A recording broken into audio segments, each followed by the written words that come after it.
नमस्कार दोस्तों, मैं आपके YouTube चैनल पर मैं कमलेश कुमार हिंदी प्रश्न उत्तरी श्रृंखला लेकर के आपके बीच प्रस्तुत हो रहे हैं। आइए देखते हैं पहला क्वेश्चन। आपका पहला क्वेश्चन है कि हंस पत्रिका के संपादक कौन हैं? हंस पत्रिका के संपादक कौन हैं? तो आपका ऑप्शन है मुंशी प्रेमचंद, राजेंद्र प्रसाद यादव, पंत और ए और बी दोनों। तो इसमें देखते हैं कौन सा क्वेश्चन का ऑप्शन यह सही होगा।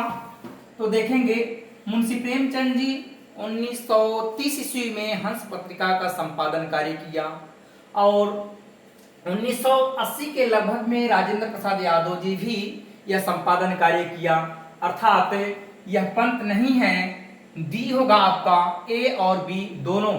अर्थात मुंशी प्रेमचंद और राजेंद्र यादव दोनों लोगों ने मिलकर के यह हंस पत्रिका का संपादन कार्य किया। अब आते हैं, आइए देखते हैं दूसरा प्रश्न। दूसरा प्रश्न क्या कह रहा है? हालावाद के प्रवर्तक कौन है? हालावाद के प्रवर्तक कौन है? तो आपका ऑप्शन है ए हरिवंश राय बच्चन, दूसरा है बी पंत, सी प्रेमचंद, डी है इनमें से कोई नहीं। तो दोस्तों हालावाद के प्रवर्तक जो हैं वह हरिवंश राय बच्चन है। हरिवंश राय बच्चन है। अब आइए देखते हैं प्रश्न नंबर तीसरा। प्रश्न नंबर तीसरा है कि राजा निर्वंशिया रचना के लेखक कौन हैं? राजा निर्वंशिया रचना के लेखक कौन हैं? तो इसके भी चार विकल्प दिए गए हैं उत्तर के रूप में। पहला है कमलेश्वर, दूसरा है डॉक्टर नगेंद्र, तीसरा है आचार्य रामचंद्र शुक्ल, चौथा है डॉक्टर रामकुमार वर्मा। तो इसमें मित्रों सही उत्तर आपका होगा कमलेश्वर।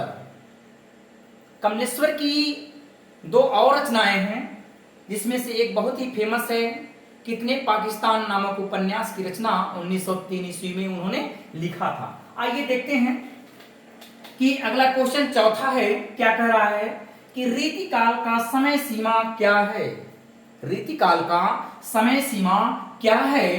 तो देखेंगे ए नंबर ऑप्शन है 700 संवत से लेकर के 1000 संवत तक, बी है 1350 से 1700 संवत तक, सी 1050 से लेकर के 1375 संवत तक और डी है 1700 से लेकर के 1800 संवत तक।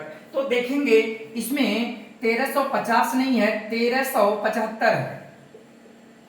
1375 संवत से लेकर के 1700 संवत तक ये आपका उत्तर सही होगा। यानी रीतकाल का जो समय सीमा है 1375 से लेकर के कब से कब तक है भाई? 1700 संवत तक है, क्योंकि आचार्य रामचंद्र शुक्ल के अनुसार आदिकाल का समय सीमा है 1050 से लेकर के 1375 तक। और सॉरी, यहां आपका आंसर दूसरा होना चाहिए।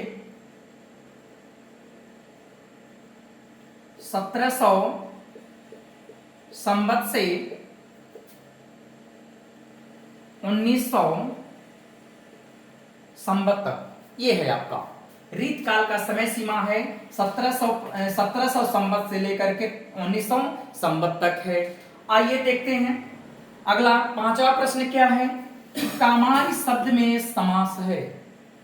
अर्थात क्वेश्चन कह रहा है कि कामारी शब्द में कौन सा समास है। इसका सरल क्वेश्चन यह बनाया जा सकता है। अब देखेंगे इसमें कामारी में कौन सा समास है। तो आइए देखते हैं कि तत्पुरुष समास, कर्मधारय समास, बहुव्रीहि समास, द्वंद्व समास। तो इसमें देखेंगे कामारी।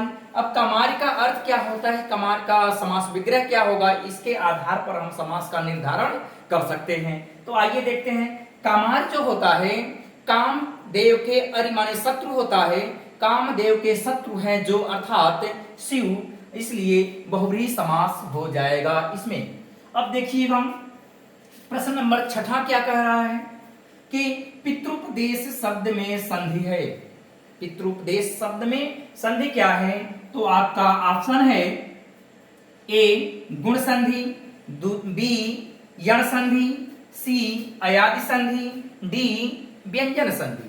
तो मित्रों आपका प्रश्न के अनुसार उत्तर विकल्प आपका बी होगा सही, क्योंकि इसमें यण संधि है। यण संधि में इसका संधि विच्छेद होगा आपका पितृधन उपदेश, पितृधन उपदेश होगा। और इसमें देखेंगे यह पितृ का री है, पितृ में से जब री की मात्रा को हटाएंगे री स्वर, तो यह है धन उ, धन प्रदेश। अब क्या है, री को यण संधि के अनुसार, यण संधि के अनुसार री को र होता है, तो री को र हो जाएगा।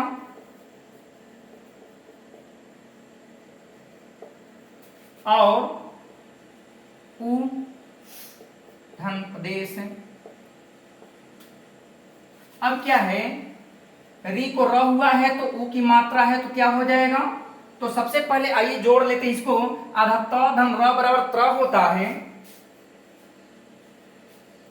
आधा त धन र बराबर त्र होता है, और छोटा उप मात्रा है तो छोटा उप मात्रा इसमें लग जाएगा।